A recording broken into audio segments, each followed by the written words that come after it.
Pozrite sa na ďalšie cirkusové číslo z dielne Progresívneho Slovenska. Pán minister Tomáš, haló, tu by ste mali byť v Nitre a pomáhať prepusteným.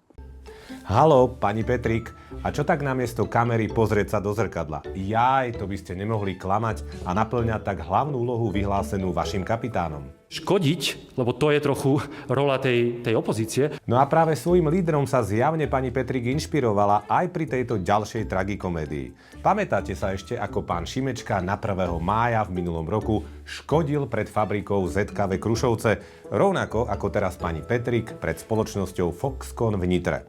No a v dôvodoch majú progresívci samozrejme jasno. Kvôli konsolidačným krokom vlády. A aká je realita?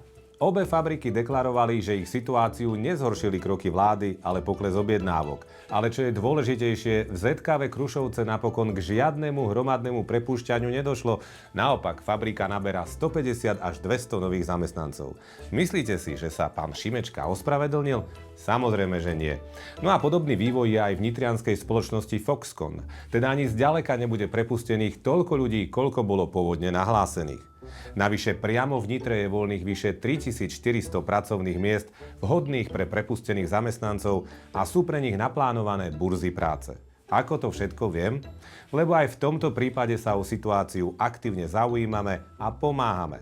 Podobne ako sme pomáhali pri fabrikách Bukozavranov nad Topľou, Eter na Bánovce nad Bebravou či Eko Martin. Tohto by ste sa od pravicových politikov nikdy nedočkali. Nejaké hromadné prepúšťania sa nahlasujú vždy, roky rokúce, čo súvisí s obchodnými rozhodnutiami firiem. Pravda je ale taká, že nezamestnanosť na Slovensku je v súčasnosti na historických minimách. Dlhodobo osciluje okolo 4% a máme 120 000 voľných pracovných miest. Aj na tomto príklade môžete opäť vidieť, že progresívci chcú len škodiť, ale nemajú žiadne riešenia. Toto nie je alternatíva pre Slovensko.